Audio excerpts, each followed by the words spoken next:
5월 13일 수요일 아모스 8장 복 있는 사람 큐티 본문입니다. 주 여호와께서 내게 이와 같이 보이셨느니라. 보라, 여름 과일 한 광주리이니라. 그가 말씀하시되 아모스야, 내가 무엇을 보느냐? 내가 이르되 여름 과일 한 광주리이니이다 하매, 여호와께서 내게 이르시되 내 백성 이스라엘의 끝이 이르렀은즉 내가 다시는 그를 용서하지 아니하리니, 그날에 궁전의 노래가 애곡으로 변할 것이며 곳곳에 시체가 많아서 사람이 잠잠히 그 시체들을 내어버리리라. 주 여호와의 말씀이니라. 가난한 자를 삼키며 땅이 힘없는 자를 망하게 하려는 자들아, 이 말을 들으라. 너희가 이르기를 월삭이 언제 지나서 우리가 곡식을 팔며 안식일이 언제 지나서 우리가 밀을 내게 할고 에바를 작게 하고 세계를 크게 하여 거짓 저울로 속이며 은으로 힘없는 자를 사며 신 한 켤레로 가난한 자를 사며 찌꺼기 밀을 팔자 하는도다. 여호와께서 야곱의 영광을 두고 맹세하시되 내가 그들의 모든 행위를 절대로 잊지 아니하리라 하셨나니, 이로 말미암아 땅이 떨지 않겠으며 그 가운데 모든 주민이 애통하지 않겠느냐. 온 땅이 강에 넘침같이 솟아오르며 애국강같이 뛰놀다가 낮아지리라. 주 여호와의 말씀이니라. 그날에 내가 해를 대낮에 지게 하여 백주의 땅을 캄캄하게 하며 너희 절기를 애통으로 너희 모든 노래를 애곡으로 변하게 하며 모든 사람의 굵은 배로 허리를 동이게 하며 모든 머리를 대머리가 되게 하며 독자의 죽음으로 말미암아 애통하게 하듯 하게 하며 결국은 곤고한 날과 같게 하리라. 주 여호와의 말씀이니라. 보라, 날이 이를지라. 내가 기근을 땅에 보내리니 양식이 없어 주림이 아니며 물이 없어 가람이 아니오 여호와의 말씀을 듣지 못한 기갈이라. 사람이 이 바다에서 저 바다까지 북쪽에서 동쪽까지 비틀거리며 여호와의 말씀을 구하려고 돌아다녀도 얻지 못하리니, 그날에 아름다운 처녀와 젊은 남자가 다 갈아여 쓰러지리라. 사마리아의 죄된 우상을 두고 맹세하여 이르기를 다나 내 신들이 살아있음을 두고 맹세하노라 하거나 브엘세바가 위하는 것이 살아있음을 두고 맹세하노라 하는 사람은 엎드러지고 다시 일어나지 못하리라. 아멘. 오늘은 올바른 굶주림이라는 제목으로 하나님 말씀을 전하려고 합니다. 여러분은 이 굶주림이라는 말을 들었을 때 어떤 생각이 드십니까? 아마도 부정적인 느낌이 들 겁니다. 내가 뭐 먹고 싶은 것이 있는데 돈이 없어서 굶주려 본 경험을 했던 분들이 있다면 이 굶주림이라고 하는 단어가 그렇게 좋게 들리지는 않을 겁니다.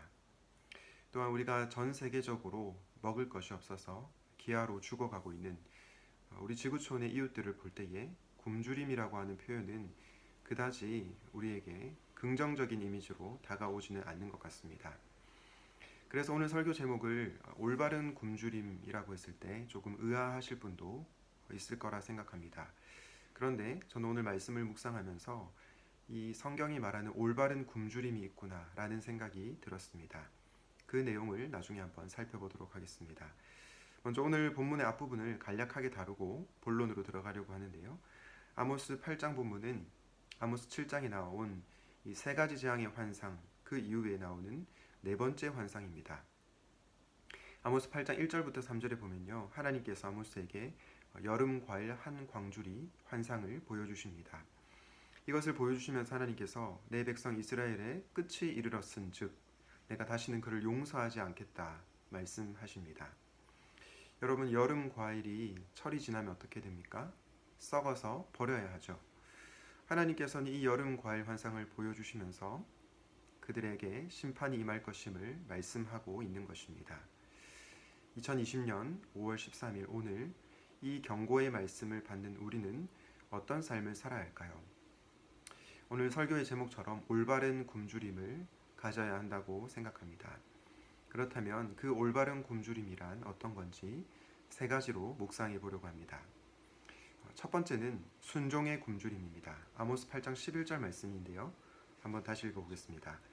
주 여호와의 말씀이니라. 보라, 날이 이를지라. 내가 기근을 땅에 보내리니 양식이 없어 주림이 아니며 물이 없어 가람이 아니요 여호와의 말씀을 듣지 못한 기갈이라. 여러분, 여기서 나타난 이 기근은 하나님의 심판을 나타냅니다. 그런데 이스라엘 백성들이 어떤 기갈을 경험하고 있습니까? 양식이 없고 물이 없는 기갈이 아니고요, 여호와의 말씀을 듣지 못한 기갈이라 말씀합니다. 여러분, 이스라엘 백성들이 하나님의 말씀을 정말 듣지 못했습니까? 아닙니다. 그들은 이 귀로 수도 없이 하나님의 말씀을 들었죠. 그런데 여기서 이 듣다라고 하는 이 표현은 순종하다라는 뜻도 내포하고 있는 단어입니다. 이스라엘 백성들은 하나님의 말씀을 듣기는 들었지만 허투루 들었습니다. 순종하지 않고 그냥 흘려 듣듯이 들었던 겁니다. 그렇기 때문에 이 이스라엘 백성들이 기근을 오늘 경험하고 있는 것입니다. 여러분, 오늘날 시대는 사실 말씀의 홍수 시대라고 해도 과언이 아니죠. 특별히 이 코로나19 사태가 일어나면서 온라인을 통해서 양질의 설교를 우리가 접할 수 있게 되었습니다. 그런데 저는 여러분들에게 이런 질문을 드리고 싶습니다. 우리가 설교 말씀을 온라인을 통해서 많이 듣는데 우리는 정말로 그 말씀에 순종하기 위해서 그 말씀을 듣는가? 아니면 지적 유희를 즐기기 위해서 그 말씀을 듣고 있는가? 이 질문을 정직하게 해볼 수 있으면 좋겠습니다. 야고보 사도는 야고보서 1장 22절에 이렇게 말씀합니다. 너희는 말씀을 행하는 자가 되고 듣기만 하여 자신을 속이는 자가 되지 말라. 주 안에서 사랑하는 여러분은 정말로 말씀에 순종하고 싶은 굶주림이 있습니까? 하나님의 말씀을 듣기만 하고 끝나는 것이 아니라 듣고 행하려는 그런 마음이 있습니까? 바라기는 순종의 굶주림이 여러분에게 있기를 축복합니다. 두 번째 굶주림은 배타적인 굶주림입니다. 제가 배타적이라는 용어를 써서 혹시 오해하실까봐 말씀을 드리는데요. 남을 배척하라 혹은 멀리하라 이런 의미에서 배타적이라는 용어를 쓰진 않았습니다. 하나님만 사랑하라는 의미에서 이 배타적 굶주림이라는 용어를 사용해 보았습니다. 아모스 8장 14절에 보니까요. 이스라엘의 죄가 명백하게 나오는데요. 바로 우상 숭배였습니다. 14절 처음에 사마리아의 죄된 우상이라고 되어 있는데 여러분 이것은 무엇을 의미합니까? 바로 단에 세워진 금송아지를 뜻합니다. 앞서 살펴본 것처럼 이스라엘 백성들은 하나님께 제사를 드렸습니다. 오늘날로 치면 예배를 드렸습니다. 그런데 무엇이 문제입니까? 하나님만 배타적으로 섬기지 않은 것, 하나님만 배타적으로 예배하지 않은 것, 그것이 바로 문제였던 겁니다. 그들은 하나님도 섬기고요, 금송아지도 섬겼습니다. 그랬기 때문에 하나님의 심판이 임한 것이죠. 혹시 우리에게는 우상이 없습니까? 오늘날 현대인들은 아마도 금송아지를 우상으로 섬기지 않을 거라고 생각합니다. 그러나 금송아지를 섬기지 않지만 우리가 섬기고 있는 우상들이 얼마나 많습니까? 돈이 될 수도 있고요, 일이 될 수도 있고요, 우리의 친구, 가족이 될 수도 있고요, 성공, 여러 가지 것들이 우리에게 현대판 우상이 될 수 있습니다. 사실 돈, 일, 사랑, 친구, 이 모든 것은 사실 하나님께서 우리에게 주신 선물이 아닙니까? 그런데 이것이 어떻게 우상이 될 수 있습니까? 바로 하나님보다 그것들을 더 의지할 때, 하나님보다 그것들을 더 사랑할 때 우상이 될 수 있는 것이죠. 저는 여러분들이 하나님보다 다른 것들을 더 사랑하지 않을 수 있기 바랍니다. 우리가 하나님보다 다른 것들을 더 의지하고 사랑할 때 하나님께서 우리에게 주신 선물이 우상이 될 수 있다는 것을 기억하시면 좋겠습니다. 여러분, 존 파이퍼 목사님 잘 아시죠? 존 파이퍼 목사님께서 하나님께 굶주린 삶이란 책에서 이런 얘기를 했습니다. 하나님을 향한 굶주림의 가장 큰 적은 독이 아니라 애플파이다. 그리고 이렇게 말합니다. 하나님을 사랑하는 마음의 가장 큰 적은 그분의 원수가 아니라 그분의 선물이다. 사랑하는 여러분, 역시 여러분들은 혹시 하나님을 사랑한다고 하면서 하나님과 겸하여 섬기는 우상들은 없습니까? 하나님보다 더 의지하고 더 사랑하는 것들은 없습니까? 그렇다면 그 마음을 내려놓고 배타적으로 하나님만 사랑할 수 있기를 주님의 이름으로 축복합니다. 마지막 굶주림은 어떤 굶주림일까요? 바로 정의의 굶주림입니다. 앞서 제가 하나님을 향한 배타적인 굶주림을 가져야 한다라는 말씀을 전했는데요. 하나님을 향해서 이 배타적인 굶주림을 가진 자들은 하나님께서 관심을 가지는 것에 마음을 쏟게 되어 있습니다. 왜냐? 내가 사랑하는 분께서 관심 가지는 것에 자연스럽게 관심을 갖기 때문이죠. 오늘 본문에서 이스라엘 백성들이 하나님의 심판을 받게 된 구체적 원인이 어디에 있습니까? 아모스 4장 4절에서 6절에 나오는데요. 아모스 8장 4절에서 6절에 나오는데요. 그 내용을 살펴보니까 북이스라엘 백성들이 사회적 약자들을 억압하고 착취합니다. 탐욕 때문에 불이한 이득을 얻으려고 하죠.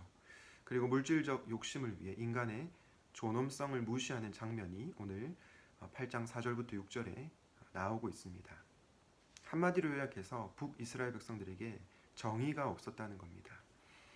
그런 자들을 향해 하나님께서 심판하신다고 말씀하십니다. 여러분, 수년 전부터 한국 사회에 이 정의에 대한 목소리가 커지는 것 같습니다. 마이클 샌델의 정의란 무엇인가 베스트셀러가 되었죠. 이런 것을 보면 믿는 사람이건 믿지 않는 사람이건 정의에 대한 굶주림이 다들 있는 것 같습니다.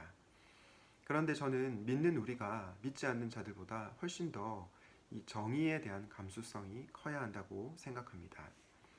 왜냐하면 하나님께서 정의와 공의에 관심이 많으신 분이기 때문입니다. 잠언 21장 3절에 이렇게 말씀하는데요.